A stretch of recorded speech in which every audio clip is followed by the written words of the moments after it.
Makeup, effortlessly beautiful, yet unbothered by the attention she drew. In front of her, a thick biology textbook lay open, its pages filled with diagrams and dense scientific terms. A highlighter twirled between her fingers as she reread a paragraph on neuroplasticity. Across the counter, two baristas giggled quietly. "She's here again. That girl is all looks and no brains," one whispered. The other chuckled. "I bet she doesn't even understand what she's reading. Probably just using the book as a prop." Nearby, a group of college students exchanged glances. One guy leaned over and said, "She's hot, but come on, definitely not the sharpest tool in the shed." Emma heard every word. Her lips tightened slightly, and her eyes dropped to the lines of text in front of her. She paused, not because she didn't understand, but because she'd heard those kinds of comments 100 times before. Still, she refused to let them define her. She flipped the page calmly, underlining a phrase, then jotted down notes in her spiral notebook. Her handwriting was neat, precise, purposeful. She wasn't pretending, but no one ever came close enough to see that. No one bothered to ask what she was studying, why she came every morning, or what dreams she held behind those quiet, intelligent eyes. To them, she was just a pretty face sipping iced coffee with a book she couldn't possibly understand. And so they laughed, and she kept studying. The cafe buzzed with its usual morning rhythm, coffee machines hissing, chairs scraping, and small talk flowing between customers. Emma, in her corner, was deep in her book again, highlighter cap between her teeth, eyes scanning a dense passage on brain synapses. Her headphones dangled loosely around her neck. She liked the quiet chaos of the cafe. It helped her focus. Just then, the front door chimed and in rushed a man, looking tired but kind, holding the hand of a little girl with a pink backpack and pigtails.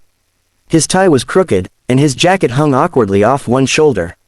He made it to the counter, ordered in a hurry, and shuffled through his wallet as he held Lily's hand tightly. The little girl looked around curiously, eyes landing on Emma for a second, but Emma didn't notice. A moment later, chaos. The man turned quickly with his coffee in hand, bumped into a chair, and the cup tipped. Scalding liquid arced through the air, straight onto Emma's open notebook and textbook. Gasps echoed. A few customers turned to look. "Oh my God, I am so sorry," the man exclaimed, grabbing napkins, panicking. "I wasn't paying attention. I didn't mean, your book, your notes." Emma stood up quickly, assessing the damage. Her pages were soaked and stained, ink bleeding. But instead of yelling or even frowning, she simply offered a gentle smile. "It's all right, I've scanned most of them already," she said softly, blotting the page with a napkin. "Just neuroplasticity stuff. I can reprint them." He blinked, clearly confused. What? Neuroplasticity. The brain's ability to adapt and form new neural connections. "I'm doing my master's in neuroscience," she explained. The man stared at her for a beat longer than necessary, then laughed in disbelief. "Wow, I totally misjudged. I mean, not that I was judging, just, wow." The little girl tugged at his sleeve. "What's neuroplasticity?" she asked, eyes wide with curiosity. Emma crouched a little, her tone switching effortlessly to child-friendly. "It means your brain is kind of like Play-Doh. It can shape and reshape itself every time you learn something new. Like when you learn a new word, or ride your bike better, that's your brain growing smarter." The girl lit up. "That's so cool." James, still recovering from the coffee disaster, watched Emma interact with his daughter like it was the most natural thing in the world. No frustration, no ego, just warmth, intelligence, and grace. And for the first time, someone saw more than just a pretty girl with a book. The days passed, and James began showing up at the cafe more often, at first out of guilt, then out of curiosity, and eventually, because he genuinely looked forward to seeing Emma. They'd sit near each other when the place wasn't crowded, casually chatting between sips of coffee and Lily's laughter echoing from their table. Emma always had something fascinating to share. One day it was about the way music affects brain development in children, another day she spoke about how trauma physically rewires parts of the brain, and how healing can reverse it. She never spoke to impress. She didn't have to. Her knowledge came from passion, and it showed in her eyes every time she explained something. James listened, truly listened, drawn not just to what she said, but to how she said it. With clarity, confidence, and kindness. One quiet afternoon, Emma sat alone again at her usual table, typing away on her laptop. James had just stepped out with Lily to grab a coloring book from the car. A pair of women seated a few feet away leaned toward each other.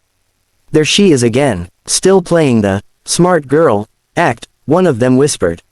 I know, right, sitting there like she's writing the cure for cancer. Bet it's just Pinterest, the other scoffed. Their laughter was soft, but cruel. Emma's fingers hesitated on the keyboard, but she didn't look up. She didn't need to. She'd learned to recognize the sound of dismissal. Just then, James returned and overheard the last part of their conversation. He didn't raise his voice. He didn't cause a scene. Instead, he walked to Emma's table, set Lily's coloring book down, and glanced toward the women with calm, pointed clarity. You know, he said, his voice steady, Emma is working on her thesis in cognitive neuroscience.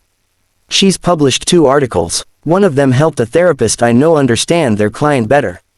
The women froze, caught off guard. He continued, it's funny how the only one in here doing something meaningful is the one you keep mocking. Maybe instead of judging someone by the way they look, you could try learning from them. A few people nearby turned to watch. The room felt still. The women offered awkward smirks, mumbled something, and went quiet. Emma finally looked up, lips parting in surprise. You didn't have to do that, she said softly. I know, James replied, smiling. But I couldn't not. For once, someone hadn't just seen her, but defended her. Not because she needed protection, but because she deserved respect. The community center buzzed with quiet anticipation as folding chairs filled one by one. A banner near the stage read, Unlocking the Brain, Understanding Learning, Growth and Change. It was a free talk, advertised online and through local schools, and curious parents, teachers, and students had shown up, expecting something useful, maybe even inspiring. In the front row, James sat with Lily in his lap, both dressed neatly. Lily held a notebook and a pen, determined to take real notes, just like Emma once did. James looked around the room and noticed a few familiar faces from the cafe, including the baristas and even the 2 women who had mocked Emma weeks before. They chatted politely, unaware they'd soon be eating their words. Emma stepped onto the stage, confident but modest, dressed in a simple blouse and slacks.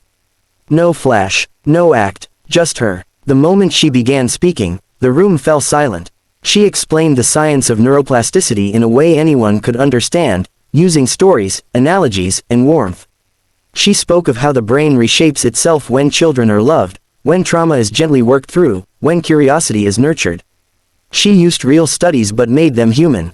Her voice was clear, her eyes alive with purpose. Every word was thoughtful, measured, passionate. As she moved through slides and answered questions from the crowd, people who had once whispered about her beauty now leaned forward, captivated by her brilliance. Those who had dismissed her as shallow or fake now saw something different, something undeniable. Near the end of the talk, a teacher raised her hand and asked, What inspired you to study this? Emma paused. Her eyes flicked toward James and Lily, who smiled encouragingly. I guess, being misunderstood inspired me, she said. I've seen what happens when people are judged before they're heard. The brain is powerful, yes, but so is kindness. When we see each other clearly, without assumptions, learning becomes limitless. The room erupted in quiet applause, rising louder with each second. As the event ended and people lined up to shake her hand or ask more questions, one of the women from the cafe lingered in the back. She didn't approach, she just watched, speechless. James leaned over and said quietly to her, without a trace of smugness, just quiet truth. Yeah, that's her, the one you all called dumb. Guess you were only half right. She's hot, sure, but she's also one of the smartest, kindest people I've ever met. Later that evening, as they walked out into the cool air, Lily grabbed Emma's hand. When I grow up, I wanna be like you, she said. Emma smiled, her eyes stinging with the kind of tears that only come when you've finally been seen for who you really are. And for once, no one was whispering behind her back. They were standing behind her, with respect.